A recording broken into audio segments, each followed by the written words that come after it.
Story with Binaca. सुनिए कहानी Binaca की जुबानी। हाजिर है परी कथा सोने की चिड़िया।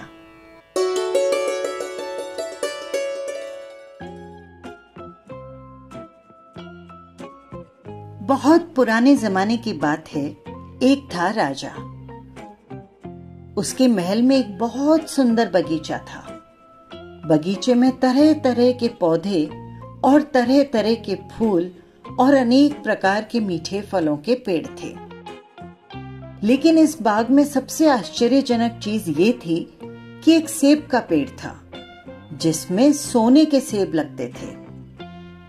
राजा ने इस पेड़ की देखभाल का खास इंतजाम कर रखा था। जब इसके फल पकते तो चौकीदार रात दिन पेड़ का पहरा दिया करते ताकि कोई सोने के सेब को चुरा कर न ले जाए। लेकिन एक दिन की बात है, बाग के माली ने जब सोने के सेबों को गिना तो उनमें से एक सेब गायब था। वो दौड़कर राजा के पास गया और उसने राजा को खबर दी। राजा फौरन बाग में पहुंचे। उसे ये देखकर बड़ा आश्चर्य हुआ कि देखभाल का इतना पक्का इंतजाम होने पर भी एक सेब किसी ने चुरा लिया। उन्होंने ऐलान किया कि कोई सोने के सेब को चुराने वाले चोर का पता देगा, उसे इनाम दिया जाएगा। सबसे बड़े राजकुमार ने राजा से कहा कि रात में वो पहरा देगा और चोर पकड़ने की कोशिश करेगा। राजा ने उसको इसकी इजाजत दे दी। बड़ा राजकुमार रात में पहरा देने लगा, लेकिन 2 घंटे बाद ही उसको नींद आ गई और वो सो गया। सुबह उठकर जब उसने सेबों को गिना तो वो देखकर चकित रह गया कि रात भर में एक और सेब गायब हो गया। इसके बाद दूसरी रात को मझले राजकुमार ने पहरा देने का काम संभाला, लेकिन उसे भी नींद आ गई और तीसरा सेब चोरी हो गया। राजा बहुत चिंतित थे। दरबारियों की भी समझ में नहीं आ रहा था कि क्या किया जाए। सब लोग उदास बैठे थे। इतने में सबसे छोटा राजकुमार आया और उसने कहा कि आज की रात मैं पहरा दूंगा और चोर को पकड़ लूंगा। राजा इस राजकुमार से खुश नहीं रहता था। वो उसे मूर्ख भी मानता था। उसने उसे डांटते हुए कहा, तुम क्या समझते हो? क्या तुम्हें इसमें सफलता मिलेगी? तुमसे बड़े और तुमसे ज्यादा समझदार दोनों राजकुमार इस काम में असफल हो चुके हैं। जाओ जाओ, तुम अपना काम करो। लेकिन छोटा राजकुमार नहीं माना। उसने राजा से प्रार्थना की कि उसे एक मौका जरूर दिया जाए। अंत में राजा राजी हो गए। छोटा राजकुमार रात में पहरा देने लगा। उसने तय किया कि वो किसी भी हालत में नहीं सोएगा और चोर को जरूर पकड़ेगा। जब आधी रात हुई और 12 बजे का आखिरी घंटा बजा तो राजकुमार ने देखा कि एक सुंदर सोने की चिड़िया कहीं से उड़ती उड़ती आई और सेब के पेड़ पर बैठ गई। उसने देखते ही देखते सोने का एक सेब तोड़कर अपनी चोंच में पकड़ लिया। राजकुमार ने फौरन निशाना साधकर तीर चला दिया, लेकिन तीर चिड़िया को नहीं लगा। वो पंख फड़फड़ाकर उड़ गई। हाँ, इतना अवश्य हुआ कि उसका एक सुनहरा पंख टूटकर जमीन पर आ गिरा। दूसरे दिन सुबह राजकुमार ने राजा को सारी बात बता दी और वो सोने का पंख उनके सामने रख दिया। पंख इतना सुंदर और इतना कीमती था कि राजा उसे देखते ही रह गए। उन्होंने कहा, अगर उस चिड़िया का एक पंख इतना सुंदर है तो वो पूरी चिड़िया कितनी सुंदर होगी। मैं चाहता हूं कि कोई उस चिड़िया को पकड़ लाए। सबसे पहले बड़ा राजकुमार इस काम के लिए रवाना हुआ। चलते चलते वो एक जंगल में जा पहुंचा। वहां उसने एक लोमड़ी को पेड़ के नीचे आराम करते देखा। राजकुमार ने मौका देखकर तीर अपने धनुष पर चढ़ा लिया। वो तीर छोड़ने ही जा रहा था कि लोमड़ी ने चिल्लाकर कहा, राजकुमार राजकुमार, मुझे मत मारो। मुझे पता है कि तुम सोने की चिड़िया की खोज में निकले हो। तुम मेरी राय मानो तो तुम्हारा काम जल्दी पूरा हो जाएगा। तुम इसी रास्ते से सीधे चले जाओ। शाम होने तक तुम एक गांव में पहुंचोगे। वहां तुम्हें आमने सामने 2 सराय मिलेगी। एक सराय खूब सजी धजी और सुंदर होगी, लेकिन तुम उसमें मत ठहरना। तुम सामने वाली में ठहरना, जो बहुत मामूली है और देखने में भद्दी भी है। ऐसा करने पर तुम्हारा काम आसानी से पूरा हो जाएगा। लोमड़ी की बात सुनकर राजकुमार को हंसी आ गई। उसने डांट कर कहा, भाग जा यहां से, मुझे तेरी सलाह की जरूरत नहीं। ये कहकर उसने तीर छोड़ दिया, लेकिन लोमड़ी बहुत चालाक थी। वो बचकर भाग निकली। राजकुमार आगे चलता गया। शाम को जब वो एक गांव में पहुंचा तो उसने देखा कि वहां सड़क के किनारे सचमुच 2 सराय थी। उसमें से एक सराय खूब सजी सजाई थी और उसके अंदर से लोगों के नाचने गाने की आवाजें आ रही थी। लेकिन दूसरी वाली सराय भद्दी भी थी और वहां पर अंधेरा घिरा हुआ था। राजकुमार सजी सजाई सराय में ठहर गया। थोड़ी देर में वो भूल गया कि वो असल में सोने की चिड़िया की खोज में निकला था। उधर जब काफी समय बीत गया और बड़ा राजकुमार नहीं लौटा तो मझला राजकुमार सोने की चिड़िया की खोज में चल पड़ा। वो भी उसी तरह चलते चलते जंगल में पहुंचा और उसे भी वहां पर लोमड़ी मिली। इस राजकुमार ने भी लोमड़ी की बात पर कोई ध्यान नहीं दिया। जब वो शाम को उस गांव में पहुंचा तो बड़े राजकुमार की तरह वो भी सजी सजाई सराय में जाकर ठहर गया। वहां के नाच रंग में मस्त होकर वो भी अपना काम भूल गया। यहां तक कि उसे घर लौटने की भी याद न रही। अंत में सबसे छोटे राजकुमार ने राजा से कहा कि मैं सोने की चिड़िया की खोज में जाऊंगा। राजा को विश्वास था कि जब उससे दोनों बड़े राजकुमार भी इस काम में सफल नहीं हुए तो इसे सफलता कहां से मिलेगी। लेकिन उसने जिद की तो राजा ने उसे इजाजत दे दी। छोटा राजकुमार तैयार होकर सोने की चिड़िया की खोज में निकल गया। जंगल में उसे भी लोमड़ी मिली। राजकुमार ने लोमड़ी की बात को ध्यान से सुना और लोमड़ी से कहा, ठीक है, तुम जैसा कह रही हो मैं वैसा ही करूंगा। अब तुम जाओ, मैं तुम्हें नहीं मारूंगा। इस पर लोमड़ी खुश होकर बोली, तुम सबसे अच्छे लड़के मालूम होते हो। तुमने मेरी बात का मजाक भी नहीं उड़ाया और मुझ पर तीर भी नहीं चलाया। मैं तुमसे बहुत खुश हूं और तुम्हारी मदद भी करूंगी। आओ, तुम मेरी पूंछ पर बैठ जाओ, मैं तुम्हें उस सराय तक पहुंचा देती हूं।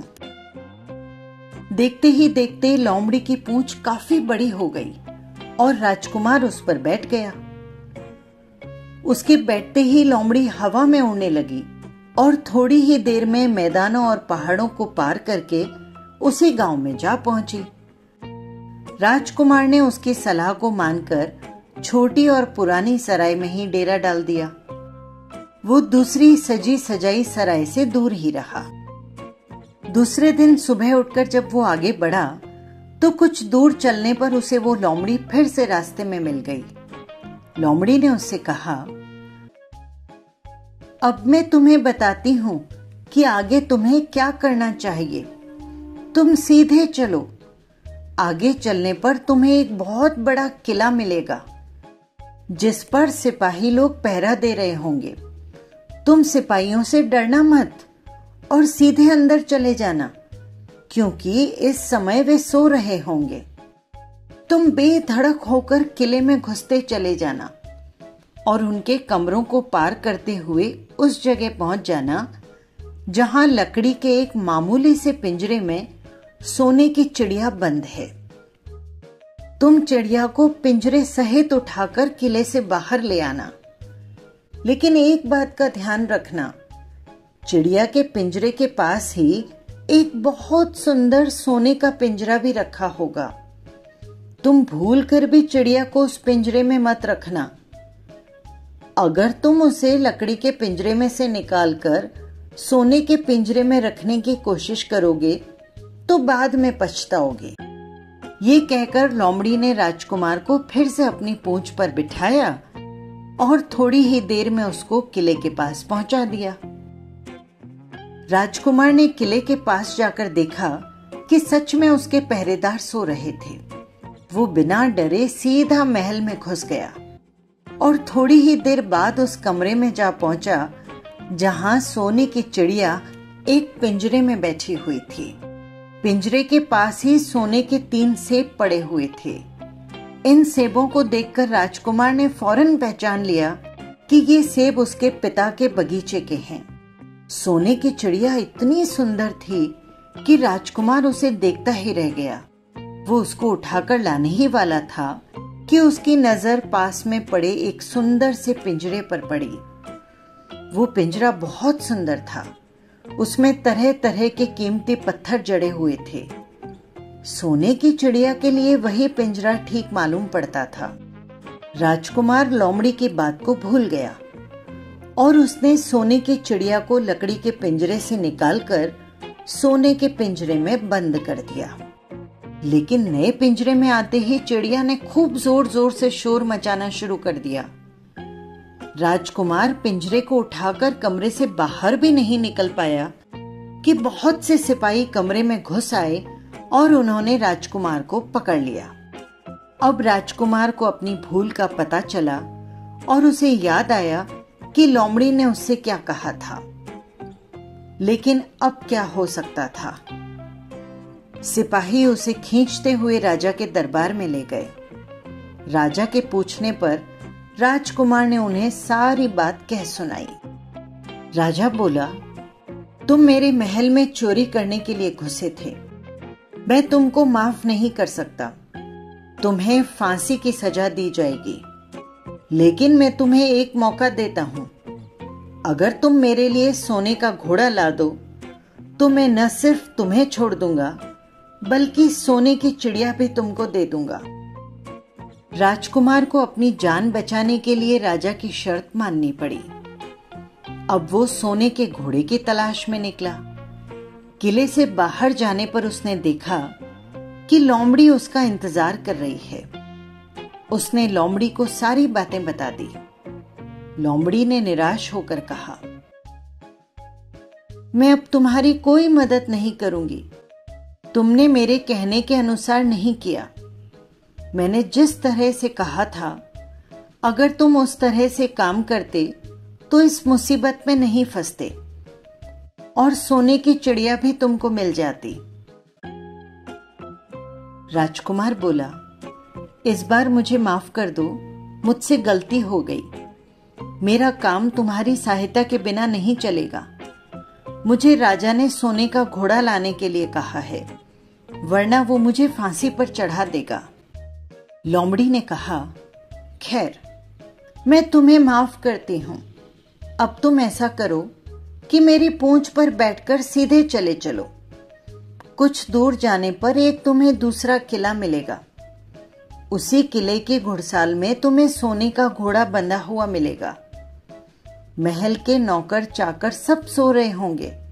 तुम चुपचाप जाना और घोड़े को खोल लेना। लेकिन एक बात याद रखना, वहां घोड़े के पास ही घोड़े को कसने के लिए 2 जीनें रखी होगी। उसमें से एक तो पुरानी चमड़े की जीन होगी और दूसरी सोने की जीन होगी।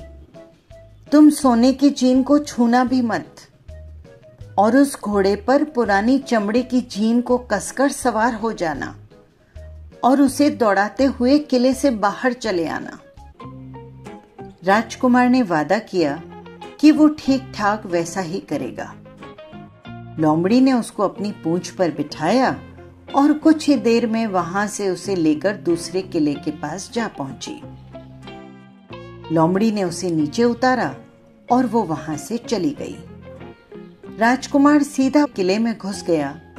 अंदर जाकर उसने देखा कि वहां के सभी नौकर चाकर सोए हुए थे। थोड़ी ही देर में वो किले के घुड़साल में जा पहुंचा। वहां एक बहुत सुंदर सुनहरा घोड़ा बंधा हुआ था। राजकुमार ने पास जाकर देखा कि वो घोड़ा सचमुच सोने का था। ऐसा सुंदर घोड़ा सपने में भी उसने नहीं देखा। उसने आगे बढ़कर घोड़े को खोल लिया। जब वो बाहर निकलने लगा तो उसकी नजर कोने में रखी हुई सोने की जीन पर पड़ गई। ये जीन बहुत सुंदर थी और इसमें हीरे मोती जड़े हुए थे। उसके पास ही एक फटी पुरानी चमड़े की जीन पड़ी हुई थी। इतने सुंदर घोड़े पर पुराने चमड़े की जीन कसना राजकुमार को बिल्कुल अच्छा नहीं लगा। उसने सोने की जीन उठा ली और घोड़े पर कसना शुरू किया। अब क्या हुआ? अब तो घोड़ा जोर से हिनहिना उठा। किले के नौकर चाकर जाग गए और थोड़ी ही देर में राजकुमार को पकड़ लिया। राजकुमार को सिपाहियों ने हाथ बांधकर अपने राजा के सामने पेश किया। राजा ने सारी बातें सुनकर कहा, तुमने मेरे घोड़े को चुराने की कोशिश की है, इसीलिए तुम्हें फांसी की सजा दी जाएगी। लेकिन अगर तुम मेरा एक काम कर दो तो मैं तुम्हें छोड़ सकता हूं। यहां से कुछ ही दूर एक सोने का महल है और उसमें एक बहुत सुंदर राजकुमारी रहती है। अगर तुम अपनी जान बचाना चाहते हो तो उस राजकुमारी को मेरे पास ले आओ। तुम्हें इनाम में ये सोने का घोड़ा दे दूंगा। बेचारा राजकुमार, वो फिर से एक नई मुसीबत में फंस गया। उसे मजबूर होकर राजा की शर्त माननी पड़ी। अब वो सोने के महल की खोज में निकला। कुछ दूर चलने पर उसे फिर से लोमड़ी दिखाई दी।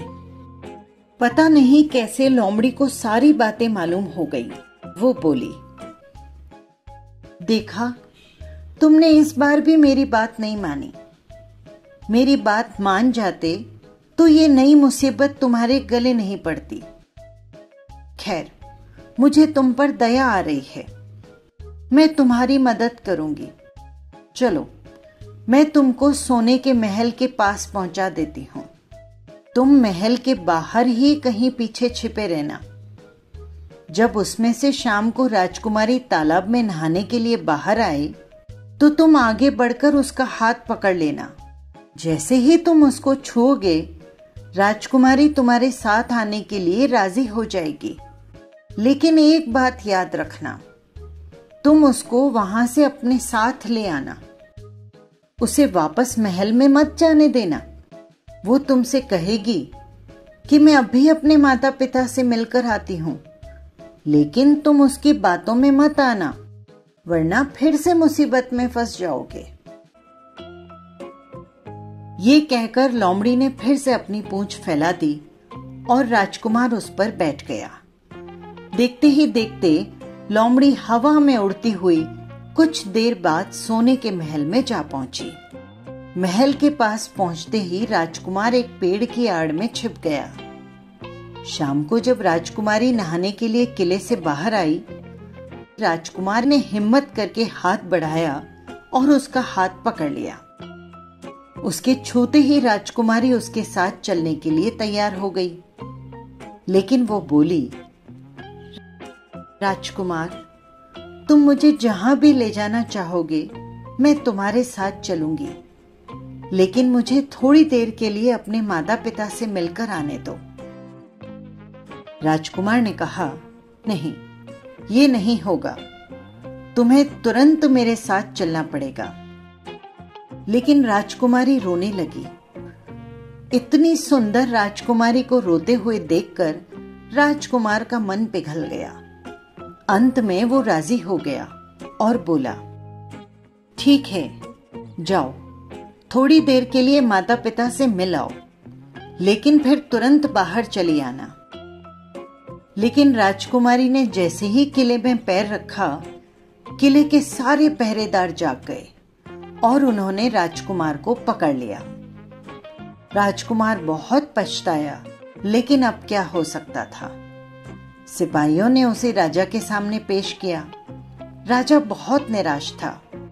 उसने उसी वक्त हुक्म दिया कि राजकुमार को फौरन फांसी पर चढ़ा दिया जाए।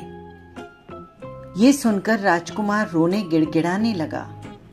इस पर राजा ने थोड़ी देर विचार करने के बाद कहा, मैं अपनी आज्ञा वापस नहीं ले सकता, लेकिन अगर तुम मेरा एक काम कर दो तो तुम्हारी जान बच सकती है। हमारे किले के ठीक सामने ये जो बड़ा पहाड़ है, जिसके कारण हमारे किले की सुंदरता नष्ट हो रही है, अगर तुम 8 दिन में ये पहाड़ खोदकर साफ कर दो तो हम तुम्हें क्षमा कर देंगे और राजकुमारी का विवाह तुम्हारे साथ कर देंगे। राजकुमार किले के बाहर आकर पहाड़ को देखने लगा। उसके हाथ में एक छोटी सी कुदाली थी। उसकी समझ में नहीं आ रहा था कि इतना बड़ा पहाड़ 8 दिन में कैसे खोद सकेगा। फिर भी उसे अपनी जान तो बचानी ही थी, इसीलिए वो पहाड़ खोदने में लग गया। धीरे धीरे 7 दिन बीत गए। इतने दिन तक लगातार खोदने पर भी पहाड़ का सिर्फ एक कोना ही खोद सका था। वो दुखी होकर बैठ गया। उसे अब अपने पर बहुत क्रोध आ रहा था। वो मन ही मन कहने लगा कि अगर मैंने लोमड़ी की बात मान ली होती तो कितना अच्छा होता। लोमड़ी ने मुझको हर बार ठीक सलाह दी और मैंने हर बार उसकी बात नहीं मानी और नई नई मुसीबत में फंस गया। राजकुमार इस तरह सिर झुकाए बैठा था कि अचानक उसे अपने पैरों के पास लोमड़ी की पूंछ हिलती दिखाई दी। उसने नजर उठाकर देखा, सचमुच वही लोमड़ी खड़ी थी। लोमड़ी ने मुस्कुराते हुए कहा, क्यों, क्या हाल है? इस बार तो तुम्हारी मदद करने की मेरी जरा भी इच्छा नहीं थी, लेकिन मैं 7 दिन से तुमको पहाड़ खोदते हुए देख रही हूं। मुझे दया आ गई और मैं तुम्हारी मदद करने के लिए चली आई। जाओ, तुम बहुत थक गए हो, सो जाओ। मैं थोड़ी देर में तुम्हारा काम पूरा कर दूंगी। इस बार राजकुमार ने तय कर लिया था कि वो लोमड़ी जिस तरह कहेगी उसी तरह करेगा।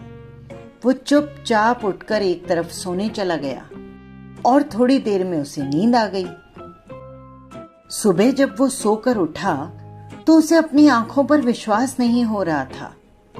वहां कहीं भी पहाड़ का नामो निशान नहीं था और महल का सुंदर दृश्य दिखाई दे रहा था। राजकुमार सीधा राजा के पास जा पहुंचा। राजा उसके काम से बहुत खुश था। उसने तुरंत अपने वादे के अनुसार राजकुमारी के साथ उसका विवाह कर दिया। जब राजकुमार उस सुंदर राजकुमारी के साथ कुछ दूर चला तो उसे रास्ते में फिर वही लोमड़ी मिली। लोमड़ी बोली, बधाई हो राजकुमार। राजकुमारी के साथ तुम्हें देखकर मुझे बड़ी खुशी हो रही है, लेकिन अब तुम्हें सोने का घोड़ा और सोने की चिड़िया भी प्राप्त करनी चाहिए, क्योंकि वो दोनों चीजें तुम्हारे ही लायक हैं और तुम उन्हें आसानी से प्राप्त भी कर सकते हो। राजकुमार बोला, लेकिन भला मुझे सोने का घोड़ा और सोने की चिड़िया कैसे मिल सकती है? मैं तो इस राजकुमारी को भी राजा के लिए ले जा रहा हूं। लोमड़ी ने कहा, नहीं, तुम ऐसा काम कभी मत करना। इस राजकुमारी के साथ तुम्हारा विवाह हुआ है और ये अब तुम्हारी है। अगर तुम मेरे कहे अनुसार काम करो तो तुम्हें सोने का घोड़ा और सोने की चिड़िया भी मिल सकती है। तुम पहले इस राजकुमारी को लेकर सोने के घोड़े वाले राजा के पास जाओ। राजा खुश होकर सोने का घोड़ा दे देगा। तुम घोड़े पर सवार हो जाना। सवार होकर सबसे विदा लेना। राजकुमारी से तुम सबसे बाद में विदा लेना। जैसे ही तुम राजकुमारी के पास पहुंचो, तुम उसे हाथ से पकड़कर घोड़े के ऊपर खींच लेना और घोड़े को दौड़ा देना। सोने का घोड़ा इतना तेज दौड़ता है कि दुनिया का तेज से तेज घोड़ा भी उसकी बराबरी नहीं कर सकता। जाओ, तुम पहले इतना काम पूरा करो। इसके बाद आगे का काम मैं तुम्हें बाद में बताऊंगी। मैं तुम्हें वहां रास्ते में मिलूंगी। राजकुमार ने ठीक वैसा ही किया जैसा लोमड़ी ने कहा था। जब सोने के घोड़े वाले राजा ने खुश होकर उसे इनाम में सोने का घोड़ा दिया तो राजकुमार उस पर सवार होकर उससे विदा लेने लगा और अंत में वो राजकुमारी को उठाकर घोड़े को तेजी से दौड़ाता हुआ किले से बहुत दूर निकल आया। रास्ते में एक पेड़ के नीचे लोमड़ी उसका इंतजार कर रही थी। उसे देखकर लोमड़ी बोली, शाबाश, अब तुम सोने की चिड़िया भी प्राप्त कर लो। जब तुम सोने के चिड़िया वाले राजा के पास पहुंचोगे तो वो इस घोड़े को देखकर बहुत खुश होगा। तुम उससे कहना कि पहले सोने के चिड़िया का पिंजरा मेरे हाथ में दे दो, तब मैं तुमको घोड़ा दूंगा।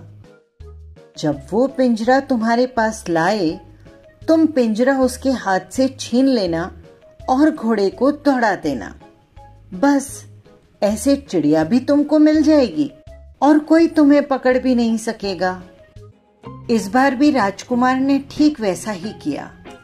वो राजकुमारी के साथ ही घोड़े पर बैठा रहा और जब राजा ने उसके हाथ में सोने की चिड़िया का पिंजरा दिया तो उसने देखते ही देखते एड़ मारी और सोने का घोड़ा हवा से बातें करने लगा। कुछ दूर चलने पर उसे लोमड़ी फिर से मिली। राजकुमार ने उससे कहा, तुमने मेरी बड़ी मदद की है।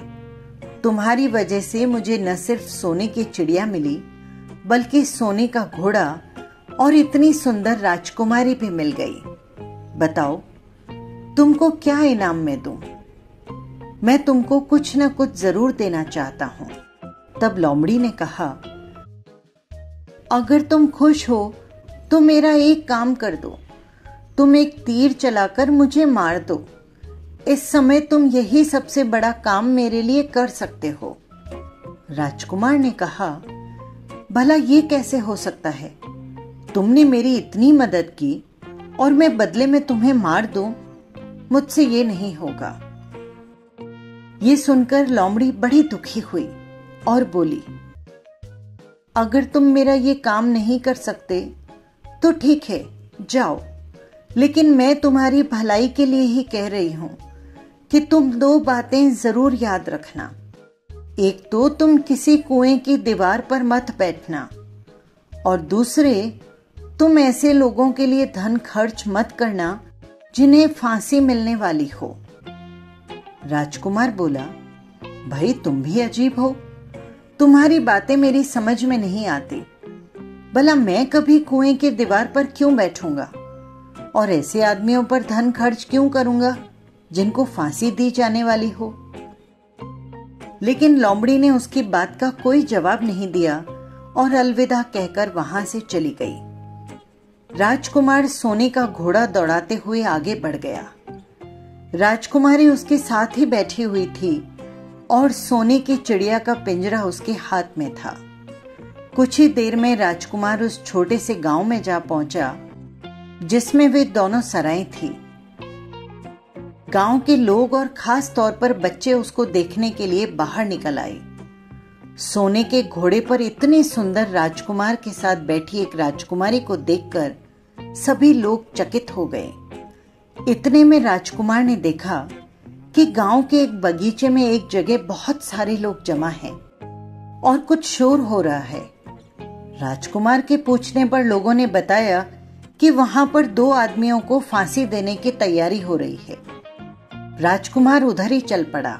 वहां पहुंचने पर उसने पहचान लिया कि जिन आदमियों को फांसी दी जाने वाली थी वे कोई और नहीं बल्कि उसके ही भाई थे। वे लोग तब से उसी सजी सजाई सराय में रह रहे थे और तरह तरह के बुरे काम कर रहे थे। वे जुआ भी खेलते और जुए में बहुत सारा धन हार चुके थे। उन्होंने लोगों से बहुत सा रुपया उधार भी ले लिया था। इन्हीं सब बातों से चिढ़कर अब गांव वाले उन्हें फांसी पर चढ़ा रहे थे। राजकुमार भला ये कैसे होने देता? उसने लोगों से कहा कि मुझसे रुपया ले लो और इन लोगों को छोड़ दो। उसके बहुत कहने सुनने पर लोग राजी हो गए और उन्होंने उन दोनों आदमियों को रिहा कर दिया। राजकुमार अपने भाइयों को छुड़ाकर आगे चला। कुछ दूर चलने पर जंगल में उन्हें एक कुआं दिखाई दिया। इस पर भाइयों ने कहा कि हम कुएं पर कुछ देर आराम करते हैं, ठंडा पानी पीते हैं और फिर आगे चलेंगे। राजकुमार राजी हो गया। वो अब तक ये भूल चुका था कि लोमड़ी ने विदा होते समय उससे क्या कहा था। वो घोड़े से उतरकर कुएं की दीवार पर बैठ गया और आराम करने लगा। दोनों भाइयों ने मौका देखा और उसे कुएं में धकेल दिया। इसके बाद उन्होंने घोड़े पर राजकुमारी को डाला और सोने की चिड़िया का पिंजरा उठाया और वहां से चलते बने। कुछ ही देर में वे लोग अपने राज्य में लौट आए। घर लौटकर उन्होंने राजा से कहा, हम लोग सोने की चिड़िया को पकड़ कर लाए हैं। इसी चिड़िया ने हमारे बाग से सोने के सेब चुराए थे। इसके साथ ही हम एक सोने का घोड़ा और राजकुमारी भी लेकर आए हैं। राजा बहुत खुश हुआ। सारे राज्य के लोग खुशियां मनाने लगे, लेकिन राजकुमारी खुश नहीं थी। वो बराबर रोती रहती थी। उसने खाना पीना छोड़ दिया। यही नहीं, घोड़े ने भी दाना पानी बंद कर दिया और सोने की चिड़िया भी उदास रहने लगी। राजा ने बहुत कोशिश की, लेकिन न तो राजकुमारी खुश हुई, न सोने के घोड़े और सोने की चिड़िया ने कुछ खाया। उधर छोटा राजकुमार कुएं में गिर गया था, लेकिन वो मरा नहीं। कुआं बहुत गहरा था, लेकिन उसमें पानी बहुत थोड़ा था। वो कुएं में बैठा बैठा अपने भाग्य को कोसता रहा। अब उसे फिर से लोमड़ी की याद आई और वो पछताने लगा कि अगर मैंने उसका कहना मान लिया होता तो मैं मुसीबत में न फंसता। राजकुमार ने जैसे ही लोमड़ी को याद किया, लोमड़ी न जाने कहां से कुएं के मुंह पर आ पहुंची और बोली, देखो राजकुमार, मैंने तुम्हें पहले ही समझाया था कि किसी कुएं की दीवार पर मत बैठना और ऐसे आदमियों की मदद मत करना जिन्हें फांसी दी जाने वाली हो, लेकिन तुम नहीं माने ना। खैर चलो, अब आखिरी बार फिर से तुम्हारी मदद किए देती हूं। लो, मेरी पूंछ पकड़कर कुएं से बाहर निकलो। ये कहकर लोमड़ी ने अपनी पूंछ कुएं में लटका दी। देखते ही देखते पूंछ इतनी लंबी हो गई कि कुएं के पैंदे में पड़े राजकुमार के पास जा पहुंची। राजकुमार उसे पकड़कर कुएं से बाहर आ निकला। लोमड़ी ने उससे कहा, जाओ, अब तुम अपने घर जाओ, लेकिन जरा होशियार रहना। तुम्हारे भाई तुम्हारी जान के दुश्मन हैं। वे लोग जरूर तुमको ढूंढ रहे होंगे। राजकुमार घर की ओर चल पड़ा। अपने राज्य में पहुंचने पर उसे एक भिखारी मिला। भिखारी को उसने अपने सुंदर कपड़े दान में दे दिए और उनके भद्दे पुराने कपड़े पहन लिए। इस तरह भेष बदलकर वो अपने किले में जा पहुंचा। वहां उसके पहुंचने पर एक बड़ी आश्चर्यजनक बात हुई। सोने का घोड़ा खुशी से हिनहिनाने लगा और दाना खाने लगा। सोने की चिड़िया भी अपने पिंजरे में खुशी से फुदकने लगी और गाना गाने लगी। राजकुमारी ने अपने आंसू पोंछ डाले और वो भी खुश दिखाई देने लगी। लेकिन राजा की समझ में नहीं आया। उसने राजकुमारी से इसका कारण पूछा तो वो बोली, मैंने तो पहले ही आपको सारी कहानी बता दी थी। आपके बड़े और मझले राजकुमार ने छोटे राजकुमार के साथ धोखा किया है। इन्होंने आपको भी धोखा दिया है, लेकिन अब आपका छोटा राजकुमार यहाँ आ पहुंचा है, इसीलिए मुझे बहुत खुशी हो रही है। उसी के साथ मेरी शादी हुई थी और मैं उसी के साथ सुखी रह सकती हूँ। फिर उसने मैले कुचैले कपड़े पहने एक आदमी की ओर इशारा करते हुए कहा, वो रहा आपका छोटा राजकुमार। राजा ने भी अपने छोटे लड़के को पहचान लिया। अब राजा ने अपने छोटे बेटे के बारे में अपने विचार बदल दिए। अब वो उसको बहुत समझदार और बहादुर मानने लगा और उससे बहुत अधिक प्यार करने लगा। उसने उसको राजगद्दी पर बिठाने का निश्चय किया। बड़े और मझले राजकुमार ने अपने छोटे भाई को ही नहीं बल्कि राजा को भी धोखा दिया था। इससे राजा उनसे बहुत नाराज हुआ। उसने इन दोनों को अपने राज्य से निकलवा दिया। इसके बाद बड़ी धूमधाम से राजकुमार और राजकुमारी का विवाह हुआ और वे दोनों सुख से रहने लगे। लेकिन राजकुमार उस लोमड़ी को नहीं भूला था जिसने उसकी सहायता की थी। एक दिन समय निकालकर वो जंगल में उस लोमड़ी की खोज में निकला। बहुत ढूंढने के बाद एक पेड़ के खोखले भाग में उस लोमड़ी को चुपचाप बैठे हुए देखा। लोमड़ी बहुत उदास थी और पहले से बहुत ज्यादा दुबली भी हो गई थी। राजकुमार को देखते ही लोमड़ी ने उसे पहचान लिया और कहा, अरे राजकुमार, आज इधर का रास्ता कैसे भूल पड़े? राजकुमार ने कहा, मैं आज तुम्हें ढूंढने के लिए आया हूं। चलो और मेरे बाग में आराम से रहना। वहां तुम्हें किसी तरह की कोई तकलीफ नहीं होगी। यहाँ तो जंगल में तुम्हें खाने पीने की तकलीफ होती होगी और जंगली जानवरों और शिकारियों का डर भी रहता होगा। लोमड़ी ने कहा, नहीं राजकुमार, मैं यहाँ ठीक हूं और भला अब मेरे दुख से तुम्हें क्या लेना देना? तुम्हारा काम निकल गया, अब तुम सुख से अपने राज्य में रहो। राजकुमार बोला, नहीं, तुमने मुझ पर बड़े उपकार किए हैं। मैं तुम्हें इनाम देना चाहता हूं और अपने ही साथ रखना चाहता हूं। राजकुमारी भी बहुत खुश होगी, वो भी तुमसे मिलना चाहती है।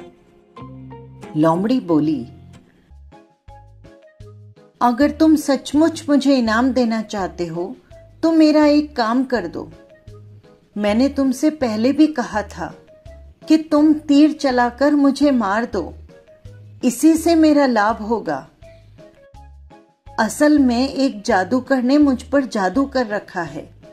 मैं लोमड़ी नहीं हूं, मुझे उसके जादू के प्रभाव ने लोमड़ी बना दिया है। मैं तो उसी देश का राजकुमार हूं जहां की राजकुमारी से तुम्हारा विवाह हुआ है। असल में राजकुमारी मेरी छोटी बहन है। अगर तुम तीर चलाकर मुझे मार दोगे तो इस जादू से मुझे मुक्ति मिल जाएगी और मैं फिर अपने देश लौट सकूंगा। राजकुमार को यह सुनकर बड़ा आश्चर्य हुआ। उसने फौरन अपने धनुष पर तीर चढ़ाया और लोमड़ी की ओर छोड़ दिया। तीर के लगते ही लोमड़ी मर गई और उसमें से एक सुंदर सा राजकुमार निकल आया। फिर दोनों राजकुमार आपस में गले मिले। इसके बाद दोनों राजकुमार वापस महल में लौट आए और वहां पर राजकुमारी अपने भाई से मिलकर बहुत खुश हो गई।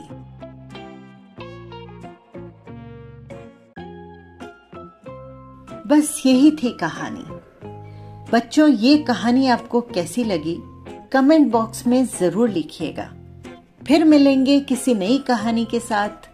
नमस्कार।